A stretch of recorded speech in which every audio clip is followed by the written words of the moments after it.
Мен күнә жасадым, бірақ ол күнәнің әр сәті мен үшін жұмақтай тәтті болды. Қыздың иісі бал тәрізді еді. Қардай аппақ денесіне қарап тұрып, Марат көкесі алғаш рет өз-өзін ұмытып кетті. 40-тан асқан еркек үшін 19-дағы нәзік жан тыйым еді. Бірақ сол тыйым татып көрмеген алманы еске салатын, бір иіскеп көруге құмартатын. Әлияның жылап тұрған көзі үйдің табалдырығына тұрып қалды.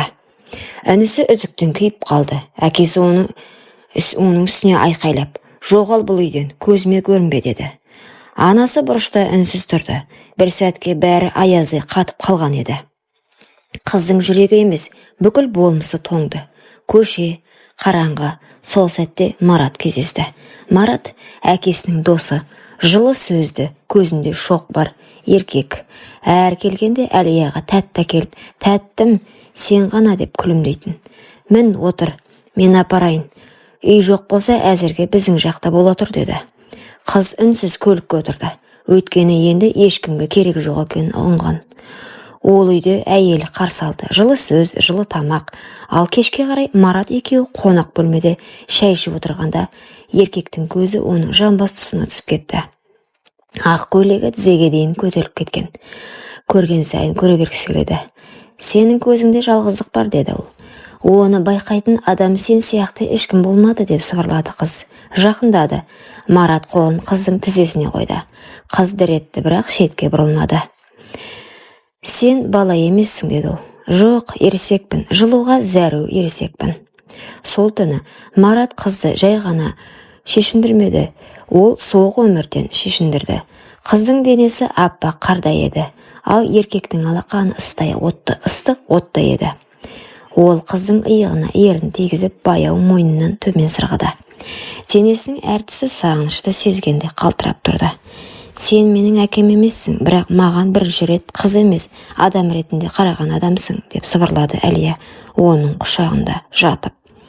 Марат бәрін жасады. Пәтер алып берді, ақша берді, көлікке отырғызып, қала аралатты. Әлия өз-өзінен ұялып тұрып, қайта-қайта «Мынау рас па?» дейтін. Мараттың әр сүйген жері қыздың жүрегін емдеп бара жатты. Бірақ тыйым ұзақ жасырынбайды. Мараттың қызы бір дәмханада Әлия мен әкесін көріп қойды. Көз алдында қол ұстасып отыр. Сол сәтте бәрі төңкерілді. «Сен кімсің өзі?» деп дауыс көтерді. «Салдақы, әкеміздің басын айналдырыпсың». Сол күні қыз бетіне су шашты. «Кет, сен бізді қорладың». Әлия үнсіз кетті. Сөзден бұрын көзі жылап тұрды. Көп ұзамай басқа қалаға көшіп кетті. Өйткені оның ішінде енді Мараттың ізі қалған, бала өсіп келе жатқан еді. Ол баланы дүниеге өзі үшін емес, махаббаттың соңғы нышаны ретінде алып келген еді. Ал әкесінің қазасы туралы хабар келді. Сол кезде ол бармады, кешірмеді, кешірілмеді. Бұл жай ғана махаббат емес, бұл тыйымға ұрынған жылыну. Қыз ешқашан кешірім сұрамады.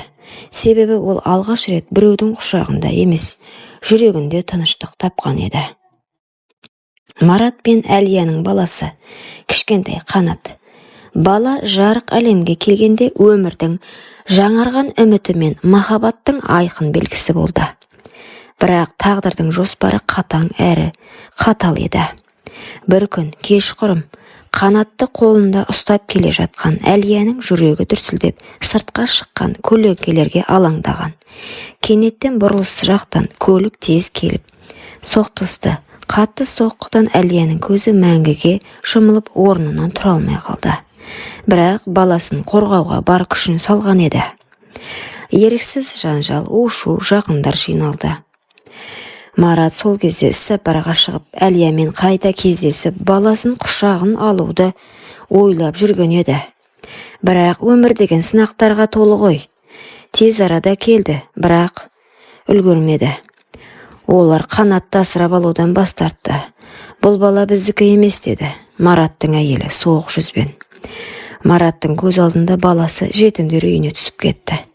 Жетімханада жүрек жұртқан үмітсіздік пен мұңды көздер арасында өскен Қанат бұл үшін өмірдің жаңа аязды тарауы болды.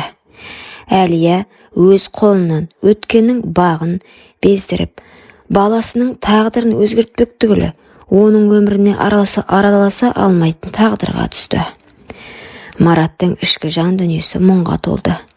Әлия мен баласының алдындағы өз күнәсін мойындап көтере алмай, өзін өзі жек көріп жүрді. Бұл жүрекке түсетін ең ауыр соққы еді. Ешкімде, еш нәрседе оларды толық бақытқа кенелтпеді. Тек сол тыйым иісі, ауыр жылыну және өткен күнәлардың естелігі қалды. Бір кездері Әлиядан артық көрген ұлы, сүйікті әйелінің айтуына еріп, Әлияның анасын жалғыз 4 қабырғада тастап кете барған еді. Әлия қайтыс болғаннан кейін оның анасы үлкен қайғыға батты. Жалғыздық жанын жегідей жеді. Бірақ жүрегіндегі махаббат пен отбасылық парыз оны талдырған жоқ. Қанатты өз жиенін, жетімдердің қараусыз қалуына жол бермеймін деп шешті. Ол баланы асырап алып өз үйіне әкелді. Қанатқа қарт анасының мейірімі мен жылуы ерекше жылы болды. Ол енді тек жетім емес, сүйікті немере, отбасының жарығы еді. Әлияның анасы күн сайын Қанатпен бірге отырып, қызын еске алатын, оған деген сағынышы мен махаббатын жылы сөздермен жеткізетін. Қанат, сенің анаң мықты болған. Ол саған үміт пен күш сыйлады. Енді мен сені өз баламдай қорғаймын деді әжесі көзіндегі жаспен. Қанаттың жүзіне алғаш рет шынайы бақыт нұры түсіп, жүрегі үмітпен толды.